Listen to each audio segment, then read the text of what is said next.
Hey, Robert. Hey, Greg. Hey, how are Uh, you?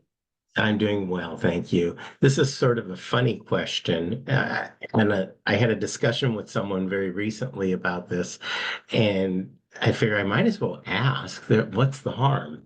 Um, I have this, uh, my body seems to really like sweet items, Hmm. like desire. I don't have the opposite control to stop eating sweets. Once I start, I keep going and going and going. Is there an oil that I can do with an ORIC program to help? With sweets.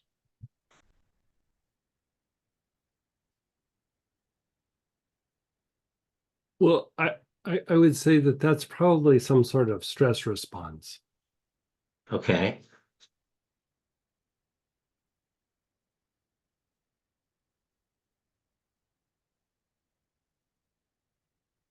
I mean, it is, but maybe it isn't. Does it feel like it's times of stress, or is it just like doesn't matter I could eat sugar anytime, day, night. anytime, day or night? Yeah. Yeah, for breakfast, lunch, dinner, anytime in between, after, just because someone offers it to me. Yes, I have my favorites, but that doesn't always matter. Right.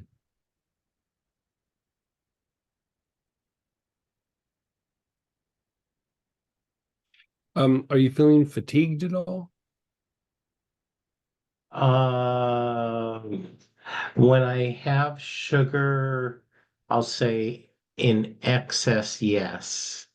Um, I can have small amounts, and usually it doesn't, I don't notice the impact on my body, but I'm sure it has an impact. I am type 2 diabetic, a very mild case, controlled with medication, not insulin.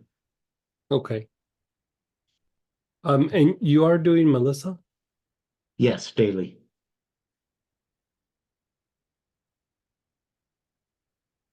I mean, Melissa is very good for reconditioning like the insulin receptors.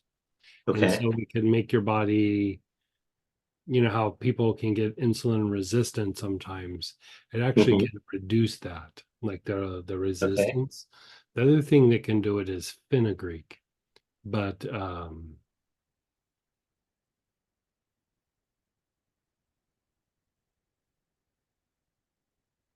I'm going to say out of everything, you know, because I was just even visiting like different herbs that you could potentially use and things. Um, I'm going to come back to cinnamon. Like I think cinnamon could be it. And you know, if you think about like y- it's a lot of times not just like a craving, like you said, there's times where you can have just a little bit and it's like, you know, it's like a little treat or something like that. And then there's times where it becomes excessive. And I would say that there's either some fatigue there or there's some body processes that are not like functioning like they should. And so a lot of times we'll take in sugar to compensate for that. You know, that you have like really low grade blood sugar issues. You know, not really that big of a thing, but there starts to be this like in extreme situations, you could say there's like this thing they call metabolic syndrome. And it's just like the blood pressure's off, the blood sugar's off, like all these things are off. And a lot of times it's the body's in a very stressed state or there's processes not functioning like they should. So the more you jumpstart the body's processes, a lot of times some of those symptoms will actually go away.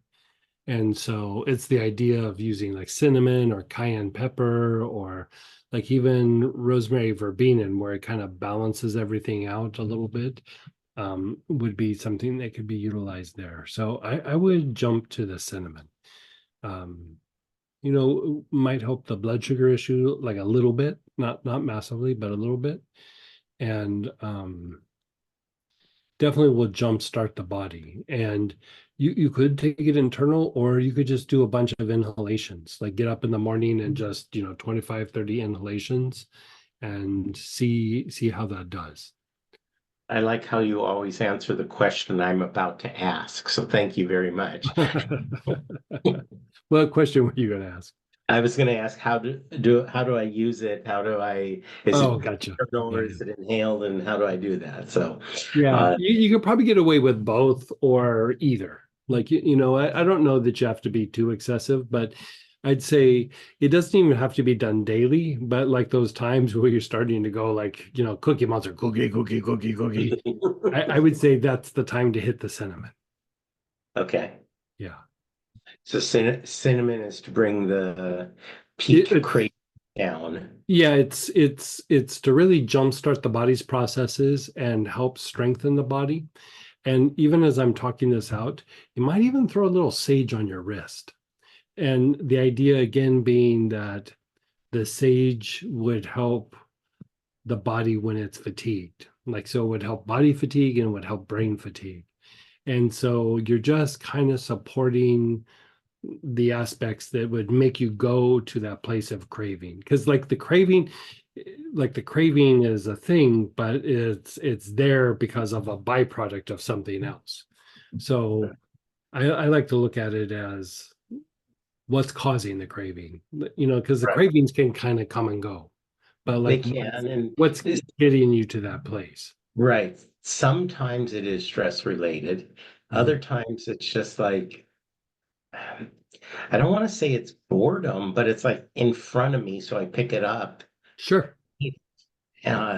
Almost like there's not awareness of what I'm doing. Right. Right.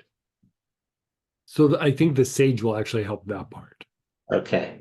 Yeah. So sage on wrists and inhale. Yeah. And because like you said, like there's almost like an automatic response, like an automated response kind of.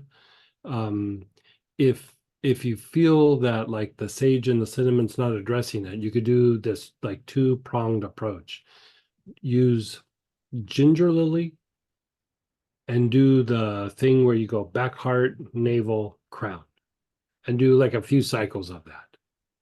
And either before or after, put um, vetiver either like in a rolling ball or and dab it on the joints, or like a liniment and rub it on the arms and legs, but do vetiver on the arms and legs. And the thing that will do will calm down those kind of triggered automated responses. Okay. Yeah, because that's That, just an instinctive response. And again, those get heightened when you're fatigued. Like when you're under stress or fatigued, those actually will elevate, like they'll become more active. okay. So you're just manually turning down the thing that's getting you there. This actually it feels more like what I should do. Like it feels like it's that unconsciousness, that automatic response. I've been conditioned to do it. Right. So Just thinking about this made me smile because I had this friend so many years ago. He's this big Italian guy, and he was talking about something similar, and he goes, "But I resolved it."